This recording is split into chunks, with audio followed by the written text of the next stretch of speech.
এবার ইসরায়েলের হার্টে তেল আবিবে ভয়াবহ ক্ষেপণাস্ত্র হামলা চালিয়েছে হুতি বিদ্রোহীরা। আরো বিস্তারিত জানিয়ে দিব।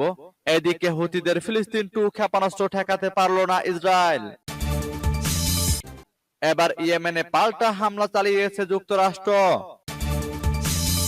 এদিকে এই প্রথম রাশিয়ার অনেক ভেতরে ইউক্রেনের ড্রোন হামলা। আরো জানিয়ে দিব, এবার নিজেদের যুদ্ধ বিমান নিজেরাই ভূপাতিত করলো মার্কিন সামরিক বাহিনী। এদিকে ক্ষেপণাস্ত্র কর্মসূচি নিয়ে যুক্তরাষ্ট্রের বক্তব্য ভিত্তিহীন দাবি পাকিস্তানের। এবার পাকিস্তানে তালেবানের হামলায় 16 জন সেনা নিহত। এবং সর্বশেষে জানিয়ে দিব, এদিকে পানামা খাল যুক্তরাষ্ট্রের নিয়ন্ত্রণে নেওয়ার হুমকি ট্রাম্পের। শুনছিলেন সংবাদ শিরোনাম, এখন বিস্তারিত। তবে তার আগে অনুরোধ থাকবে এই ভিডিওতে একটি লাইক দিন এবং কমেন্টস করে জানিয়ে দিন আপনি কোন জেলা থেকে বা কোথায় থেকে আমাদের সাথে যুক্ত রয়েছেন, এবং সংবাদের সর্বশেষ গুরুত্বপূর্ণ আপডেট পেতে চ্যানেলটি সাবস্ক্রাইব করে আমাদের সঙ্গেই থাকুন। এবার ইসরায়েলের হার্ট তেল আবিবে ক্ষেপণাস্ত্র হামলা চালিয়েছে হুতি বিদ্রোহীরা। ইসরায়েলের রাজধানী তেল আবিবে ব্যাপক ক্ষেপণাস্ত্র হামলা চালিয়েছে ইয়েমেনের বিদ্রোহী গোষ্ঠী হুতি। স্থানীয় সময় ভোরে হুতি বাহিনী তেল আবিব জুড়ে ব্যাপক ক্ষেপণাস্ত্র হামলা চালিয়েছে। এক প্রতিবেদনে কাতার ভিত্তিক সংবাদ মাধ্যম আল জাজিরা এ তথ্য জানায়। প্রতিবেদনে বলা হয়, মধ্য ইসরায়েল ও এর আশেপাশের সমতল ভূমিতে স্থানীয় সময় ভোর 3:50 দিকে রকেট সাইরেন বেজে ওঠে। সাধারণত সম্ভাব্য ক্ষেপণাস্ত্র হামলার পূর্বাভাস হিসেবে এই সাইরেন বেজে ওঠে। আইডিএফ জানিয়েছে, এই হামলা ইয়েমেন থেকে নিক্ষিপ্ত একটি ক্ষেপণাস্ত্রের মাধ্যমে হয়েছে। এই হামলায় অন্তত 16 জন আহত হয়েছেন। হুতি বাহিনী এই হামলাকে ইসরায়েলের হার্টে হামলার সঙ্গে তুলনা করেছে। সামাজিক যোগাযোগ মাধ্যমে এক্সে দেওয়া এক পোস্টে ইসরায়েলি পুলিশ বলেছে, হামলা স্থলে পুলিশ ও বোমা বিশেষজ্ঞ দল কাজ করছে। এলাকাবাসীকে নিরাপদে থাকতে নির্দেশনা দেওয়া হয়েছে। হুতি বিদ্রোহীদের পক্ষ থেকে এই হামলা দায় স্বীকার করা হয়েছে। হুতি কর্মকর্তা হেজাম আল আসাদ বলেন, সব ইসরায়েলি প্রতিরক্ষা ব্যবহার ব্যর্থতা প্রমাণ করে যে সন্ত্রাসী শত্রুর হাত আর নিরাপদ নয়। এদিকে হুতিদের ফিলিস্তিন 2 ক্ষেপণাস্ত্র ঠেকাতে পারল না ইসরায়েল। ইসরায়েলের তেল আবিবের জাফা এলাকায় ফিলিস্তিন 2 নামক ক্ষেপণাস্ত্র দিয়ে হামলা চালিয়েছে ইরান সমর্থিত ইয়েমেনের হুতি বিদ্রোহীরা। এতে অন্তত 20 জন আহত হয়েছে। মধ্য ইসরায়েলের সোরা এই ক্ষেপণাস্ত্র ঠেকাতে ব্যর্থ হয় ইসরায়েল। তেল আবিব বলছে, ইয়েমেন থেকে সোরা একটি ক্ষেপণাস্ত্র বাধা দেওয়ার চেষ্টায় ব্যর্থ হওয়ার পর মধ্য ইসরায়েলে আঘাত হেনেছে। ইসরায়েলের অ্যাম্বুলেন্স সার্ভিস ম্যাগেন ডেভিড অ্যাডম জানিয়েছে, বিস্ফোরণে কাঁচ ভেঙে 20 জন সামান্য আহত হয়েছেন। এক বিবৃতিতে হুতি জানিয়েছে, তাদের যোদ্ধারা অধিকৃত জাফা এলাকায় ইসরায়েলি শত্রুদের একটি সামরিক স্থাপনা লক্ষ্য করে ফিলিস্তিন 2 নামক হাইপারসনিক ব্যালিস্টিক ক্ষেপণাস্ত্র দিয়ে অভিযান চালিয়েছে। ইয়েমেনের সানা ও আল হুদায়দা শহরে সম্প্রতি ইসরায়েলি বিমান হামলার জবাবে গতকাল মধ্য ও দক্ষিণ অঞ্চলে একাধিক ড্রোন হামলা চালায় হুতিরা। ইসরায়েলি অবস্থানেও 3টি সামরিক অভিযানের দাবি করে তারা। এরপর আজ ব্যালিস্টিক ক্ষেপণাস্ত্র হামলা চালানো হলো। 2023 সালের 7 অক্টোবর থেকে ইসরায়েলি গণহত্যামূলক যুদ্ধের মুখোমুখি গাজার সঙ্গে সংহতি জানিয়ে হুতিরা ক্ষেপণাস্ত্র ও ড্রোন দিয়ে লোহিত সাগরে ইসরায়েলি পণ্যবাহী জাহাজ ও তেল আবিবের সাথে সম্পর্কিত ব্যক্তিদের লক্ষ্যবস্তু করেছে। এবার ইয়েমেনে পাল্টা হামলা চালিয়েছে যুক্তরাষ্ট্র। ইসরায়েলের তেল আবিবে ক্ষেপণাস্ত্র হামলার পাল্টা জবাব দিয়েছে যুক্তরাষ্ট্র। শনিবার ইয়েমেনের রাজধানী সানাতে হামলা চালিয়েছে যুক্তরাষ্ট্র। তেল আবিবে হুতিদের হামলার কয়েক ঘন্টা পরেই যুক্তরাষ্ট্র এই হামলা চালালো। যুক্তরাষ্ট্রের সেন্ট্রাল কমান্ডো এক বিবৃতিতে বলেছে, বিদ্রোহীদের ক্ষেপণাস্ত্র ভান্ডার ও অভিযান পরিচালনা কেন্দ্র লক্ষ্য করে এই হামলা চালানো হয়। বিবৃতিতে যুক্তরাষ্ট্রের সেন্ট্রাল কমান্ডো আরো বলেছে, লোহিত সাগরের উপরে বেশ কয়েকটি হুতি ড্রোন ও একটি জাহাজ বিধ্বংসী ক্রুজ ক্ষেপণাস্ত্র ভূপাতিত করেছে মার্কিন বাহিনী। এর কিছু পরেই হুতি বিদ্রোহী নিয়ন্ত্রিত আল মাসিরা টিভি চ্যানেলের খবরে পশ্চিমা বাহিনীকে দায়ী করে সানার আত্তান শহরে হামলার খবর জানানো হয়। মার্কিন ও ব্রিটিশ বাহিনী এবছর বিদ্রোহীদের লক্ষ্যবস্তুতে বারবার হামলা চালিয়েছে। বৈশ্বিক বাণিজ্যের জন্য গুরুত্বপূর্ণ লোহিত সাগরে জাহাজে হুতিদের হামলার পাল্টা হিসেবে এসব হামলা চালানো হয়েছে।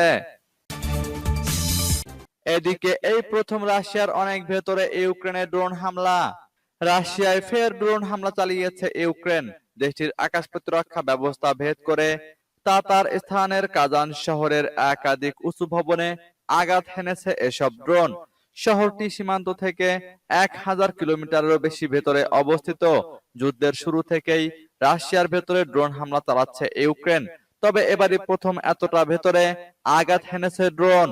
রাশিয়ার প্রতিরক্ষা মন্ত্রণালয় হামলার কথা স্বীকার করেছে, জানিয়েছে মস্কো থেকে প্রায় 800 কিলোমিটার পূর্বে অবস্থিত শহর কাজানে স্থানীয় সময় সকাল 7টা 40 মিনিট থেকে 9টা 20 মিনিটের মধ্যে 3 দফায় ড্রোন হামলা হয়েছে। তাতার স্থান আঞ্চলিক সরকারের প্রেস অফিস জানিয়েছে হামলায় 8টি ড্রোন ব্যবহার করা হয়েছে। এক বিবৃতিতে বলা হয়েছে এর মধ্যে 6টি ড্রোন আবাসিক ভবনে আঘাত হানে, একটি শিল্প স্থাপনায় আঘাত হানে একটি এবং আরো একটি নদীর উপরে গুলি করে ধ্বংস করা হয়। এবার নিজেদের যুদ্ধ বিমান নিজেরাই ভূপাতিত করলো মার্কিন সামরিক বাহিনী। মার্কিন সামরিক বাহিনী বলেছে তারা রোববার ভোরে ভুলবশত লোহিত সাগরের উপরে নিজেদের একটি যুদ্ধ বিমানকে গুলি করে ভূপাতিত করেছে। যুদ্ধ বিমানটিতে 2জন পাইলট ছিলেন। গুলিতে ভূপাতিত হওয়ার সময় উভয় পাইলট যুদ্ধ বিমানটি থেকে বেরিয়ে পড়েন।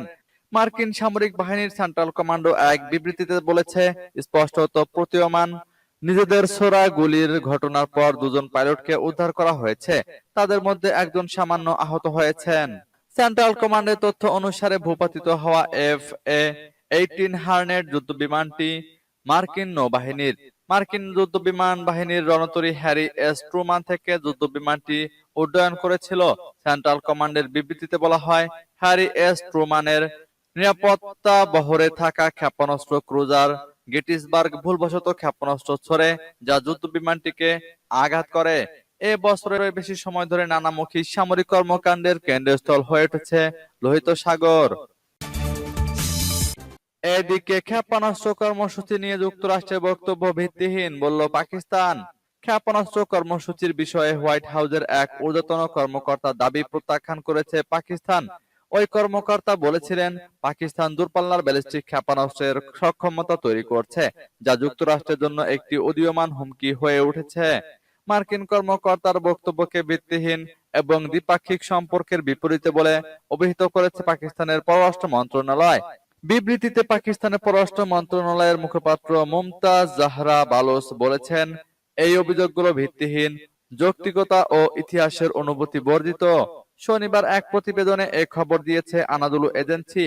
বিবৃতিতে পাক মুখপাত্র বলেন পাকিস্তানের ক্ষেপণাস্ত্র সক্ষমতা এবং সরবরাহের উপায় সম্পর্কে কথিত হুমকির ধারণা মার্কিন কর্মকর্তার দ্বারা উত্থাপিত দুর্ভাগ্যজনক। এবার পাকিস্তানে তালেবানের হামলায় 16 জন সেনা নিহত। পাকিস্তানের আফগান সীমান্তবর্তী একটি তল্লাশি চৌকিতে তালেবানের হামলায় 16 জন সেনা সদস্য নিহত হয়েছেন। এ ঘটনায় গুরুতর আহত হন আরো 5 জন। শুক্রবার রাতে আকস্মিক এ হামলার ঘটনা ঘটে বলে শনিবার 2 গোয়েন্দা কর্মকর্তা জানিয়েছেন। খবর এএফপির।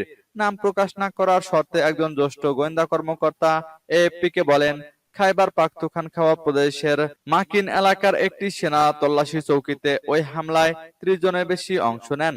তিনি আরো বলেন হামলায় 16 জন সেনা নিহত এবং 5 জন গুরুতর আহত হয়েছেন।